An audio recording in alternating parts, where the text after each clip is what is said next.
ሰላም ሰላም ቤተሰብ ተመልካቾቼ እንዴት አደራችሁ? እንዴት አረፈዳችሁልኝ? እንዴት ቆያችሁልኝ? እኔ ደህና ነኝ፣ እግዚአብሔር ይመስገን። ዛሬም በአዲስ ነገር መጥቻለሁ። ወርቅ ገዛው። ደስ ብሎኛል። አሁን አይደለም ድሮ ነበረ ወርቅ ለመግዛት እቅዱ የነበረኝ፣ ግን ያው ፈጣሪ አልፈቀደም። ፈጣሪ በፈቀደ ቀን እንግዲህ ገዝቼዋለሁ። ያኔ ጆርዳኖች ያው ታውቁታላችሁ 30 ዲናር በነበረ ሰዓት እንግዲህ የሆነ ነገር ካለፈ በኋላ ነው የሚቆጫችሁና ተመስገን ለዚህ መድረሳችን ራሱ እቺን ሰዓት እቺን ጊዜ ያላየ ስንት አለና ያው ይቆጫቸዋል። ያኔ በገዛው ምናምን ብላችሁ ውስጣችሁ እንትን ይላል፣ ይቆጫቸዋል ማለት ነው። ወርቅ በጣም እየጨመረ ነው እህቶቼ፣ ወርቅ ግዙ። ወርቅ መቼም ወርቅ ነው። የስደት የልፋታችን ዋጋ ነው። ሁሌ ባየነው ሰዓት ደስ የሚልን እና የስደት መስታወሻ ስለሆነ በቻላችሁ ለምን የእጅ ጆሮ አይሆንም ወርቅ ሳገዙ ኢትዮጵያ እንዳትገቡ። እንግዲህ በጣም ነው የሚያምረው፣ ደስ ብሎኛል። የልፋቴ ዋጋ ስላየሁት ማለት ነው። የሆነ ለፍታችሁ የሆነ ነገር ስገዙ ደስ አይልም? በልፋታችሁ ምናምን ነገር ውስጣችሁ ደስ አይልም? እና ደስ ብሎኛል። ወርቅ ግዙ እህቶቼ። እና ወርቅ ደግሞ ስገዙ ጥንቃቄ አድርጉ። ብዙ ልጆች የማያውቁ አሉና አሁን ይሄ የማያውቅ ሰው አለ ልትሉ ትችላላችሁ። ስለ ወርቅ ምንም የማያውቁ ልጆች አሉ። 18 እና 21 ካራት 24 ራሱ ምን እንደሆነ አያውቁም። እና ወርቅ ገዛው ትላለች የሆነች ልጅ ማለት ወርቅ ገዛው አለችኝ። ስንት ካራት ገዛሽ ስላት እኔ እንጃ ምንድነው ካራት አለችኝና ምንም ማያውቁ ልጆች አሉ።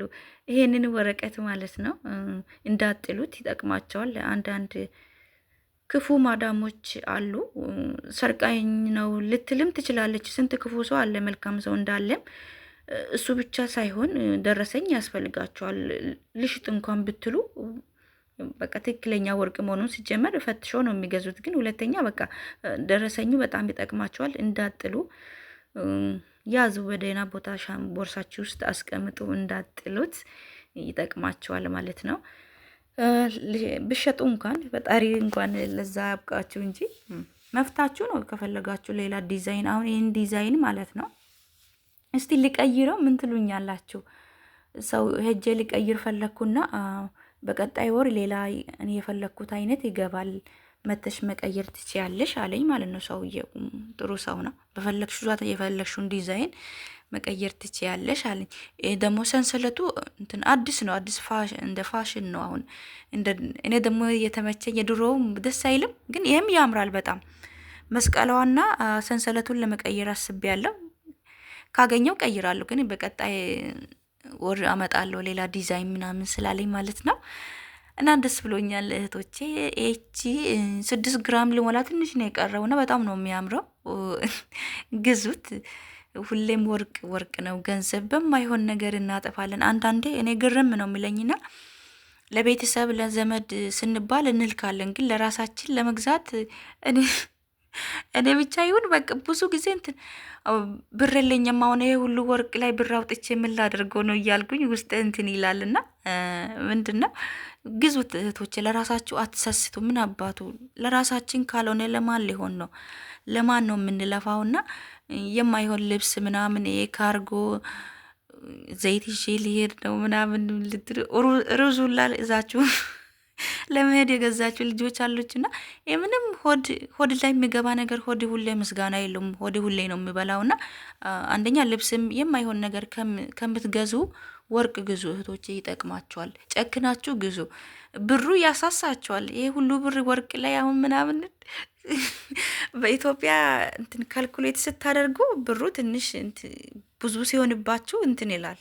ያው ጥሩ ነው ገንዘብ ዝም ብሎ በማይሆን ነገር ማውጣት፣ ግን በወርቅ የምታወጡትን ብር ምንም እንዳትሳሱ ለማለት ነው እህቶቼ። ግዙ። ወርቅ ሳትገዙ እንዳትገቡ። እንደየ ወርቅ ደግሞ ስገዙ 24 አልኩት 24 እንኳን እንደየ አቅማችሁ 21 ከ21 በታች ባገዙ አሪፍ ነው። ከ21 በታች ለመግዛት 18 ልገዛ ነበረ፣ ግን በጣም ምክንያቱም ወደ አሁኑ ነው የሚበጠሰው። ምንም በቃ አንገታችሁ ለራሷ አርጋችሁ ምንም አይታይም። አንገታ እንትን መስቀል ምናምን ካልሆነ በስተቀር 18 ስገዙ ከሩቅ ራሱ ስታይ ከአንገታችሁ ላይ አይታይም። እና መግዛታችሁ ካልቀረ 21 ግዙ እህቶቼ። 18 ባገዙ ብዬ መክራለሁ። ግን እንደ የፍላጎታችሁ አቅም ላይኖራችሁ ይችላል። ቀልድ አይደለም። ለብዙ ነገር ብራችሁን ጨርሳችሁ አቅም ላይኖራችሁ ይችላል ወርቅ ለመግዛት። ግን ለምን ለጆሮ የእጅ አትሆንም? ግን ሳገዙ እንዳገቡ። ብር ካላችሁ ደግሞ አትሰስቱ። 18 ከሚገዙ 21 ግዙ። እኔም 21ዷን ሞከርኩኝ። ሳየው ምንም በቃ አይታይም ከአንገት ላይ ራሱ ምንም ማለት ነው። ኳሊቲው ራሱ ይለያልና እህቶቼ ግዙ።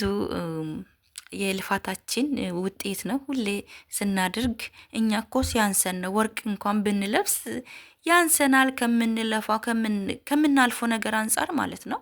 ሰው ልጅ እንደዚህ ለፍቶ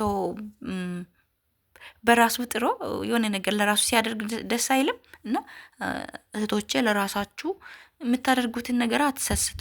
በቃ ምን አባቱ ህይወት እንደሆነ 1000 ዓመት አንኖርች ምድር ላይ እና እንትን ብር አስባችሁ ይሄ ሁሉ ብር ለምን አባቱ ደግሞ ወርቅ ባልገዛ ብገዛ ብላችሁ አትሰስቱ፣ ግዙ። የእውነት እኔ ከስንቴ አንዴ አስቤበት ይጨምር ማለት ወርቅም ይቀንሳል ብዬ አስብኩ። ጭራሽ እየጨመረ መጣ። 7 ዲናር ነው፣ 7 ዲናር ገብቷል በጆርዳን ማለት ነው። ካሁን በኋላ በጣም ነው የሚጨምረው እያሉ ነው ሰዎቹም ሲያወሩ ስለሰማው ነው ወዳውኑ የገዛውትና ግዙ እህቶች። ብር እጃችሁ ላይ ካለ ማስታወሻ ነው የሚሆናችሁ። የእጅም ሆነ የጆሮ ሳገዙ ኢትዮጵያ እንዳትገቡ። የትኛውም አረብ ሀገር ያላችሁ እህቶቼ ግዙ። ምን አባቱ የ2 ወር ደሞዝ ወርቅ ላይ ብታውሉ ምንም ማለት አይደለም። እና ያው ምን ያደርግልናል ብላችሁ እንትን እንዳትበሳጩብኝ እንጂ እኔ እንደራሴ ከፈለኩ መሸጥ እችላለሁ። እና ወርቅ ሁሌም ወርቅ ነው። በማይረባ በሰልባጅ የምናወጣውን ነገር በወርቅ ብናውሎ ደስ ይላል አይደለ ጓደኞች? እና ወዳችኋለሁ። ስለምትከታተሉኝም አመሰግናለሁ። አዳዲስ የሆናችሁ ደግሞ ሰብስክራይብ፣ ላይክ፣ ሼርም አድርጉ። ወርቅ ደግሞ መግዛት ስታስቡ በደንብ ይዩት። ማለት የት ሀገር ነው ብላችሁ መጠየቅ ያለባችሁ። የባህሬን ነው፣ የዱባይ እንጃ፣ የሳውዲ ወርቅ ማለት ነው። ወርቅ ለምን እንደሆነ አላውቅም። ብዙዎቻችሁ የሳውዲ አሪፍ ነው፣ ለእኔ ግን አንደኛ የሚባለው የባህሬን። ከድሮም ጀምሮ ሰው የባህሬን ስለሚል ማለት ነው። የባህሬን ወርቅ ካገኛችሁ እህቶቼ እየፈለገ ይጨምር ግዙት።